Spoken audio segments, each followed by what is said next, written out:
నమస్తే, welcome to real story. ఒక వంట మాస్టర్, మరొక వంట మనిషి. ఒకరు కూరగాయలు తరిగితే మరొకరు ఆ కూరగాయలతో వంట రెడీ చేస్తారు. వారి వంటకు ఓ తంట వచ్చి పడింది. ముందు వెనక ఆలోచించకుండా ఆ తంటను తొలగించుకోవాలని అనుకున్నారు. కానీ ఆ తంట కాస్త వారి కొంప ముంచుతుందని గ్రహించలేకపోయారు. మెదక్ జిల్లాలో ఇద్దరు వంట మనుషుల అరాచకంపై ఇవాల్టి రియల్ స్టోరీ. ఇంట్లో బిర్యానీ చేసినా పక్కింటి పుల్లకూరే రుచి కొందరికి. ఆ ఇద్దరు వంట మనుషులకు అదే చాపల్యం. మరొకరి పంటతో వంట చేద్దామనుకున్నారు. ఎలా చేయాలో కూడా ప్లాన్ వేసుకున్నారు. తాము అనుకున్నది చేశారు. కానీ ఆ వంట వారి జీవితాలకే మంట పెడుతుందని మాత్రం గ్రహించలేకపోయారు. సంగారెడ్డి జిల్లా ఉత్తరపల్లి గ్రామం. డిసెంబర్ 30. అప్పుడే తెల్లవారుతోంది. రైతులంతా పొలం బాట పడుతున్నారు. పొలానికి వెళ్లే దారిలో ఓ వ్యక్తి చనిపోయి రైతులకు రక్తపు మడుగులో కనిపించాడు. మెడభాగం మొత్తం తెగిపోయి ఉండటంతో రైతులు ఒక్కసారిగా ఉలిక్కిపడ్డారు. వెంటనే గ్రామస్తులకు, పోలీసులకు సమాచారం ఇచ్చారు. హుటాహుటిన సంగారెడ్డి రూరల్ పోలీసులు ఘటనా స్థలానికి చేరుకున్నారు. మృతదేహాన్ని పరిశీలించారు.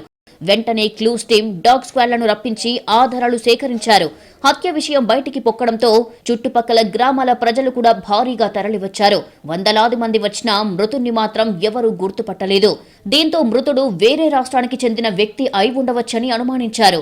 మృతుడి షర్ట్ ఓపెన్ చేయగా ఛాతీ ఎడమ భాగంలో లత అనే పచ్చబొట్టు ఉండటాన్ని పోలీసులు గమనించారు. దీంతో మృతుడు తెలుగువాడే అని నిర్ధారణకు వచ్చారు. హత్య జరిగిన ప్రదేశంలో మద్యం బాటిల్ ఉంది. దీంతో మద్యం మత్తులో గొడవ జరిగిందా అని పోలీసులు అనుమానించారు. కానీ హత్య జరిగిన తీరు చూస్తే అలా లేకపోవడంతో వివిధ కోణాల్లో పోలీసులు దర్యాప్తు చేశారు. హత్య జరిగిన పరిసరాల్లో పరిశ్రమలు ఉండటంతో అక్కడ పనిచేసే కార్మికుడిగా అనుమానించారు. ఉత్తరపల్లి గ్రామ శివారులో ఖాళీ ప్రదేశంలో ఒక వ్యక్తి మరణించి ఉన్నాడని చెప్పేసి ఇక్కడ స్థానికుల ద్వారా సమాచారం వస్తే ఇక్కడికి వచ్చి చూస్తే ఒక 30 సంవత్సరాల వ్యక్తి గొంతు కోయబడి చనిపోయి ఉన్నాడు. ఇతన్ని ఎవరో గుర్తుతెలియని వ్యక్తులు గొంతు కోసి హత్య చేసినట్టుగా తెలుస్తుంది. అతన్ని వివరాలు ఇంకా లభ్యం కాలేదు, వాటికి తెలుసుకోవడానికి ప్రయత్నం చేస్తున్నాం. అతని ఛాతీపై ఎడమ వైపున లత అని తెలుగులో రాసి ఉంది. అంతకుమించి ఇంకా వివరాలు తెలియట్లేదు. అతని వివరాలు తెలుసుకోవడానికి ప్రయత్నం చేస్తున్నాం. పోలీసులు పక్కనే ఉన్న బీరు కంపెనీ సెక్యూరిటీని పిలిచి మృతదేహాన్ని చూపించారు. అప్పుడు మృతుణ్ణి సెక్యూరిటీ సిబ్బంది గుర్తుపట్టారు. మృతుడి పేరు రాజు అని తెలిసిందే. దీంతో అన్నౌన్ బాడీ ఐడెంటిఫై అయ్యింది. దీంతో అసలు ఎవరి రాజు, ఎవరు చంపారు, ఎందుకు చంపారు అన్న వివరాలు విచారణలో తేల్చడమే తమ ముందున్న పని అని పోలీసులు భావించారు. స్థానికంగా ఓ బీర్ల కంపెనీ క్యాంటీన్లో పనిచేస్తుంటాడు అని వాచ్మెన్ తెలిపాడు. తన భార్య కూడా ఇదే కంపెనీలో పనిచేస్తుందని సిబ్బంది వెల్లడించారు. దీంతో రాజు భార్యకు ఫోన్ చేయగా స్విచ్ ఆఫ్ వచ్చింది. మరోసారి పోలీసులు ట్రై చేయగా ఫోన్ లిఫ్ట్ చేస్తే విషయం తెలియజేశారు పోలీసులు. ఘటనా స్థలానికి చేరుకున్న మహిళ భర్త డెడ్ బాడీని చూసి ఒక్కసారిగా బోరుమంది. అయ్యో, తన భర్త ఎలా చనిపోయాడు అంటూ కన్నీరు మున్నీరయ్యింది.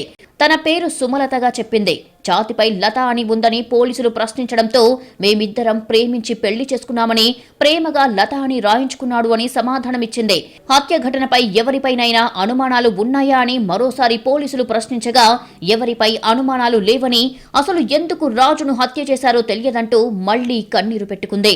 దీంతో పోలీసులకు ఈ కేసు సవాల్గా మారింది. చుట్టుపక్కల సీసీ కెమెరాలు కూడా లేకపోవడంతో ఈ కేసును ఛేదించడం కష్టంగా మారింది. రాజు భార్య ఇచ్చిన సమాచారంతో ఓ క్లారిటీకి వచ్చారు పోలీసులు. అప్పటి వరకు పాత కక్షల కారణంగా లేదా మద్యం మత్తులో హత్య జరిగినట్టు సందేహించిన పోలీసులకు కేసులో ఎక్కడో తేడా కొడుతోందని అనిపించింది. మరిన్ని వివరాలు రాబట్టేందుకు మృతుడి భార్య సుమలతని పోలీస్ స్టేషన్ కి పిలిపించారు. ఇద్దరి మధ్య ఏవైనా గొడవలు జరిగాయా, లేక రాజుకి వేరే మహిళతో సంబంధాలు ఉన్నాయా అని ఆరా తీశారు. కానీ అవేవీ లేవని చెప్పడంతో సుమలతపైనే అనుమానం వచ్చింది. ఆ కంపెనీలో ఉన్నటువంటి సెక్యూరిటీ ఆఫీసర్ ద్వారా ఐడెంటిఫై చేయడం జరిగింది. ఐడెంటిఫై చేసిన తర్వాత వాళ్ళ భార్య గురించి వెతకడం జరిగితే ఆమె భార్య కనపడలేదు. అప్పుడే మాకు ఫస్ట్ డౌట్ వచ్చింది. ఈమె ఎందుకు కనపడలేదు, ఈమె ఎక్కడ పోయింది అని చెప్పి వెరిఫై చేయగా ఆమెకు సంబంధించి అదే కాంటెంట్లో పనిచేసేటటువంటి రామస్వామి అనే పర్సన్ కూడా కనపడకుండా పోవడం, వాళ్ళ ఇద్దరు కూడా అబ్స్కాండింగ్ అవ్వడం. హత్య జరిగినప్పుడు లత ఫోన్లో అందుబాటులో లేకపోవడం, రాజుకి కూడా వివాహేతర సంబంధం లేకపోవడం, ఎవరితోనూ గొడవలు లేకపోవడంతో సుమలతని తమ స్టైల్లో పోలీసులు విచారించారు. దీంతో పోలీసుల అనుమానమే నిజమయ్యింది. భర్త రాజుని హత్య చేసినట్టు ఒప్పుకుంది. అవును, భర్తను చంపిన కేసులో నిందితురాలు భార్య సుమలత. అప్పటి వరకు గుండెలు బాదుకుంటూ ఏడ్చిన సుమలత ఒక్కసారిగా ఆ హత్యలో తాను నిందితురాల్ని అని చెప్పడంతో అందరూ స్టన్ అయ్యారు. ఊరంతా షాక్ అయ్యారు. ఆలు మగలు 2 పిల్లలతో హాయిగా ఉండే ఆ ఇంట్లో ఈ హత్య ఏంటని చర్చించుకున్నారు. దంపతులిద్దరూ కలిసి బీర్ ఫ్యాక్టరీలో పనికి వెళ్లేవారని, ఇప్పుడేమైందని భార్య ఇలాంటి ఘాతుకానికి పాల్పడిందని మాట్లాడుకుంటున్నారు. భార్య సుమలతను అదుపులోకి తీసుకుని విచారించిన పోలీసులకు వంటకథ చెప్పింది సుమలత. క్యాంటీన్లో ఏం జరిగిందో, చివరికది ఎలాంటి మలుపు తిరిగిందో, ఆ వంట కోసం బంగారు పంటలాంటి భర్తను ఎలా చంపిందో, వంట చేసే విధానంలా హత్యా విధానం విడమరిచి చెప్పింది భార్య. ప్రేమించి పెళ్లి చేసుకున్నాడు, రాణిలా చూసుకోవాలని అనుకున్నాడు. చివరికి రాణిగారి కుట్రకే బలయ్యాడు రాజు. ఏంటా కుట్ర? రాజు స్వస్థలం వరంగల్ జిల్లా. తల్లిదండ్రులు, బంధువులతో సంబంధాలు లేవు. కొన్నేళ్ల క్రితం రాజు, సుమలత ప్రేమించుకున్నారు. ప్రేమ విషయం సుమలత ఇంట్లో తెలియడంతో తల్లిదండ్రులు ఒప్పుకోలేదు. దీంతో వారు వరంగల్ నుంచి వేరే ప్రాంతానికి వెళ్లి పెళ్లి చేసుకున్నారు. లవ్ మ్యారేజ్ తర్వాత సంగారెడ్డి LIG కాలనీలో నివాసం ఉంటున్నారు. వీరికి 2 పిల్లలు. మొదట్లో ఇద్దరు బాగానే ఉన్నా ఆర్థిక ఇబ్బందులు రావడంతో ఇంట్లో మెల్లగా గొడవలు మొదలయ్యాయి. దీంతో భార్యాభర్తలిద్దరూ మల్లెపల్లిలోని ఓ బీర్ ఫ్యాక్టరీ క్యాంటీన్ పనిలో చేరారు. అక్కడే వీరి సంసారం కథ మరో మలుపు తిరిగింది. భార్యాభర్తలిద్దరికీ నెలనెలా జీతం వస్తుండడంతో ఇక ఆర్థిక ఇబ్బందులు ఉండవనుకున్నారు. క్యాంటీన్లో పనిచేస్తూ పిల్లలని చదివిస్తూ కొన్ని రోజుల పాటు సంతోషంగా ఉన్నారు. క్యాంటీన్లో వెయిటర్గా రాజు పనిచేస్తుంటే సుమలత వంట మాస్టర్ రామస్వామి కింద హెల్పర్గా పనిచేసేది. ఈ వంటశాలలోనే కొత్త వంటకం చిచ్చు పెట్టింది. వంట మాస్టర్ రామస్వామి కూడా రాజుకు పరిచయం ఉండటంతో పనిచేసే దగ్గర కలిసిమెలిసి ఉండేవారు. అయితే వంట మాస్టర్ కాస్త ప్రేమ పాఠాలు నేర్పడంతో ఇద్దరి మధ్య చనువు పెరిగింది. సుమలత రామస్వామి మధ్య పరిచయం వివాహేతర సంబంధానికి దారితీసింది. దగ్గర రిలేటివ్ అయినటువంటి రామస్వామి అక్కడికి రావడం, తరచుగా వచ్చిపోవడం వల్ల వీళ్ళిద్దరి మధ్యన సుమలతకు ప్లస్ రామస్వామికి ఇద్దరి మధ్యన ఇల్లీగల్ ఎఫైర్ రావడం జరిగింది. ఆ ఇల్లీగల్ ఎఫైర్ భాగంగా వీళ్ళకి ఈయన అడ్డం ఉంటున్నాడు కాబట్టి నన్ను ఎట్లాగైనా తొలగించుకోవాలి, దాని తర్వాత వీళ్ళిద్దరు భార్యాభర్తలుగా కలిసి జీవించాలని నిర్ణయించుకొని వంట మాస్టర్ రామస్వామి, సుమలత మధ్య కొన్నాళ్ల పాటు రహస్యంగా సంబంధం కొనసాగింది. ఇలాంటి వ్యవహారాలు ఎంత దాచినా దాగవు, ఎప్పుడైనా బద్దలు కావాల్సిందే. సుమలత ప్రవర్తనలో మార్పు వచ్చింది. భర్తను పట్టించుకోవడం తగ్గించింది. క్యాంటీన్ పని ముగిసిన తర్వాత ఇంటికి రాకుండా ఎక్కడికి వెళ్తున్నావు, ఏం చేస్తున్నావని నిలదీశాడు. ఇరువురి మధ్య మాటామాటా పెరిగింది. భర్త తనను సతాయిస్తున్నాడని, ఏం చెయ్యాలో అర్థం కావడం లేదని ప్రియుడి దగ్గర బోరుమంది సుమలత. ఇద్దరి ఎఫ్ఐఆర్ తెలిసిందంటే ఇంకెంత గొడవ చేస్తాడోనని చెప్పింది. క్యాంటీన్లో కూరగాయలు తరుగుతూ సుమలత, వంట చేస్తూ ప్రియుడు రాజు ప్లాన్ వేశారు. భర్తకు విడాకులు ఇవ్వాలా, లేదంటే ఎక్కడికైనా పారిపోయి బతకాలా అని ఆలోచించారు. ఈ రెండు వర్కౌట్ కావనే డిసైడ్ అయ్యారు. దీంతో భయంకర ప్రణాళిక రచించారు. తన భర్త రాజును చంపాలని ప్రియుడితో చెప్పింది సుమలత.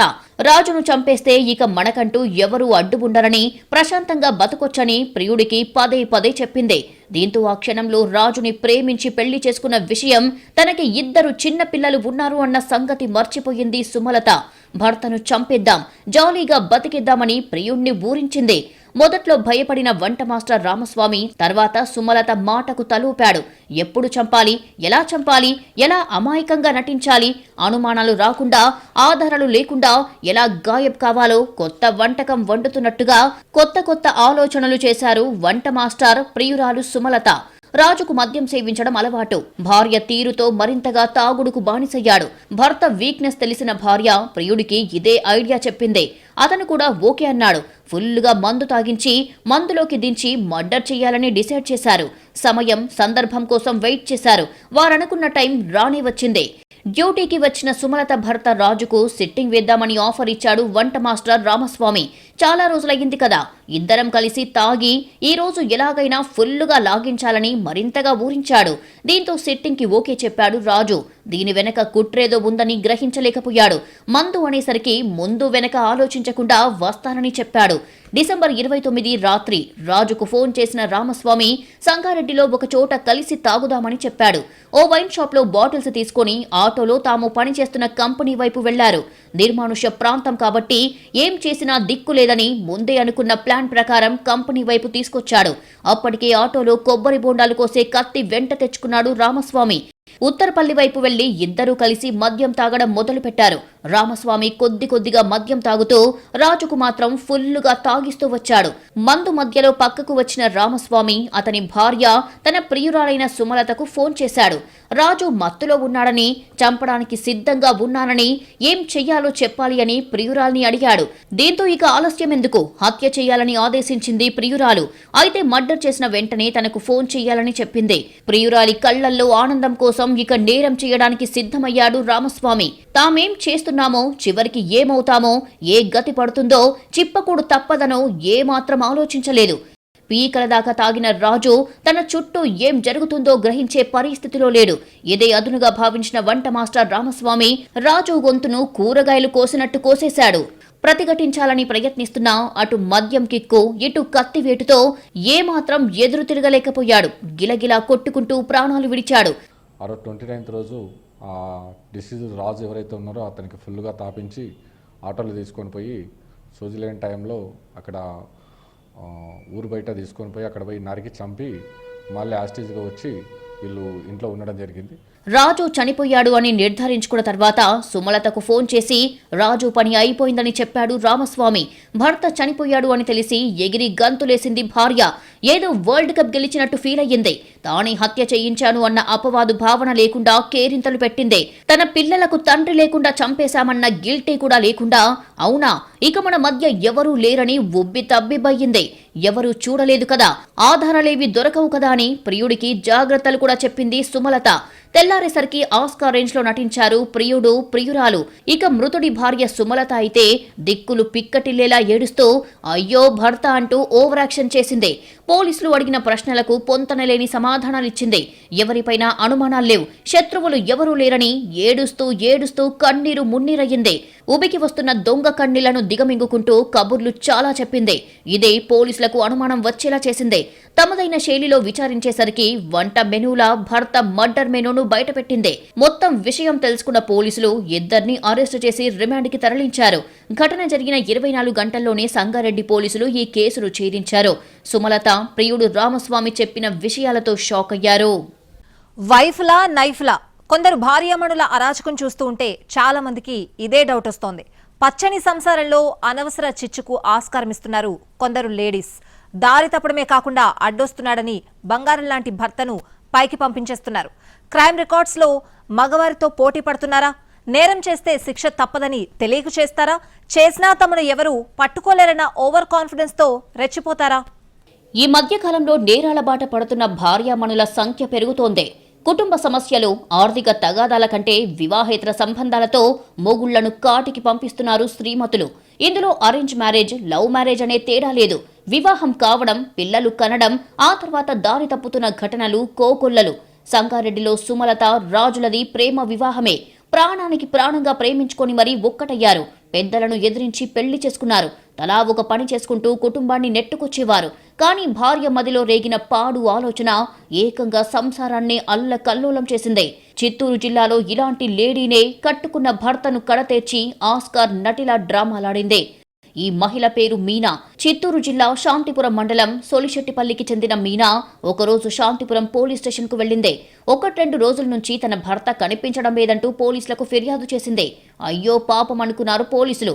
ఏం జరిగిందో ఏమో, భర్త ఎటు వెళ్లాడో, ఎందుకు వెళ్లాడోనంటూ మిస్సింగ్ కేసు నమోదు చేసుకుని సర్చింగ్ మొదలుపెట్టారు. మీనా భర్త గోవిందప్ప కోసం చుట్టుపక్కలంతా వెతికారు పోలీసులు. పరిసర మండలాల్లోని పోలీస్ స్టేషన్లకు కూడా సమాచారం అందించారు. ఎక్కడా ఎలాంటి ఆచూకీ దొరకలేదు. ఎక్కడికి పోయాడో, ఏమయ్యాడో, అసలు ఉన్నాడో లేడో కూడా తెలియదు. ఎందుకైనా మంచిదని పోలీసులు మీనా సెల్ ఫోన్ కాల్ డేటాను పరిశీలించారు. దీంతో మిస్సింగ్ మిస్టరీ కొత్త టర్న్ తీసుకుంది. ఒక నంబర్ నుంచి మీనాకు ఎక్కువ సార్లు ఫోన్ కాల్స్ వచ్చాయి. ఆ కాల్స్ రాళ్ల బూదుగూరుకు చెందిన ఆనంద్ అనే యువకుడి నుంచి వచ్చాయి. ఏదో అనుమానంగా అనిపించింది. వెంటనే ఆనంద్ మీనాలను అదుపులోకి తీసుకుని ప్రశ్నించారు. కేసులోని చిక్కుముడులన్నీ వీడిపోయాయి. మీనా భర్త గోవిందప్ప ఎటూ పోలేదు. అసలతను లేడు, సజీవంగా లేడు.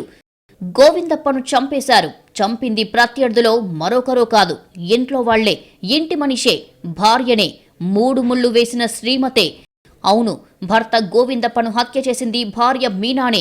కోపంతోనో, ద్వేషంతోనో, ఆర్థిక విషయాల్లో కాదు, కేవలం తన ప్రియుడితో ఎంజాయ్ చేయడానికి అడ్డుగా వస్తున్నాడు అని భర్తను చంపేసింది. ప్రియుడు ఆనంద్ మరొక వ్యక్తి గోవిందప్పను దారుణంగా హత్య చేశారు. సోలిశెట్టిపల్లెకు చెందిన గోవిందప్పకు గుడిపల్లి మండలం యామనూరు సమీప పెద్దవంక గ్రామానికి చెందిన మీనాకు 12 ఏళ్ల కిందట పెళ్లగింది. వారికి 2 కుమారులు. మీనాకు రాళ్ల బూదుగురుకు చెందిన ఆనంద్తో వివాహేతర సంబంధం ఉంది. విషయం తెలిసిన గోవిందప్ప భార్యను మందలించాడు. పద్ధతి మార్చుకోకపోవడంతో తీవ్ర స్థాయిలో హెచ్చరించాడు. అయినా మీనా బుద్ధి మారలేదు. ఏకంగా భర్తను చంపి తనకు అడ్డు లేకుండా చెయ్యాలనుకుంది. భర్తను హతమార్చాలని ప్రియుడితో కలిసి ప్లాన్ చేసింది. సోలిశెట్టిపల్లి సమీపంలోని పొలం వద్దకు గోవిందప్పను పిలిపించింది. అతడు వచ్చి రాగానే కళ్లల్లోకి కారం పొడి చల్లింది. ప్రియుడు ఆనంద్, మీనా కలిసి గోవిందప్పను బండరాయితో కొట్టి చంపారు. ఆనంద్ స్నేహితుడు మునిరాజు సహాయంతో గోవిందప్ప మృతదేహాన్ని గుడిపల్లి మండలం బిసానత్తం సమీపంలోని కర్ణాటక రాష్ట్ర సరిహద్దుల్లోని అడవిలో పడేశారు. భర్తను చంపేసి వీర లెవెల్లో నాటకాలాడింది భార్యామణి మీనా. కనిపించడం లేదని ఫిర్యాదు చేసింది. చివరికి కనిపించకుండా పోయిన భర్తను కాటికి పంపింది పెళ్లామేనని పోలీసుల విచారణలో తేలింది. నిందితులు మీనా, ఆనంద్, మునిరాజులను అరెస్టు చేసిన పోలీసులు సీన్ రీకన్స్ట్రక్షన్ కోసం ఆ ప్రదేశానికి తీసుకుని వెళ్లారు. అడవిలో పడేసిన గోవిందప్ప మృతదేహాన్ని గుర్తించారు. డెడ్ బాడీ పోస్ట్ మార్టం కోసం పంపించారు. మీనా, ఆనంద్లతో పాటు వీరికి సహకరించిన మునిరాజును రిమాండ్కు తరలించారు. వాళ్ళ భార్య కారిపోడు ఏదో కొట్టి వాళ్ళు ఒక బుదుగురు ఆనంద్ అనే పిల్లని పెట్టుకొని వాడు వచ్చి రాత్రిలో కొట్టి ఇచ్చేసి చంపి ఇక్కడ ఎత్తుకొచ్చి పారేశారు సార్. దగ్గర వాళ్ళ భూమి కాడే సార్, వాళ్ళ భూమి కాడే చంపి ఇక్కడ ఎర్రగొండ దగ్గర కర్ణాటక బార్డర్లో ఎత్తుకొచ్చేసారు. కష్టాల్లో, నష్టాల్లో, ఇరుకులో, ఇబ్బందుల్లో తోడు నీడగా ఉంటారని ప్రమాణం చేసే భార్యల్లో కొందరు హంతకురాళ్లగా మారడం ఆందోళన కలిగించే విషయం. పక్క చూపుల కోసం జీవితాంతం అండగా ఉండే భర్తని చంపేస్తున్నారు. హత్య చేసినా రేపో మాపో పట్టుబడతాం, జైలు పాలవుతాం, అప్పుడు ప్రియుడు లేడు, ప్రియురాలు లేదన్న ఇంగిత జ్ఞానం మరుస్తున్నారు. తాము దొరకం, పోలీసులు పట్టుకోలేరు, ఆధారాలు దొరకవు, తమ కన్నీటి నాటకానికి అందరూ ఫ్లాట్ అవుతారు అన్న భ్రమల్లో ఘాతుకాలకు తెగబడుతున్నారు.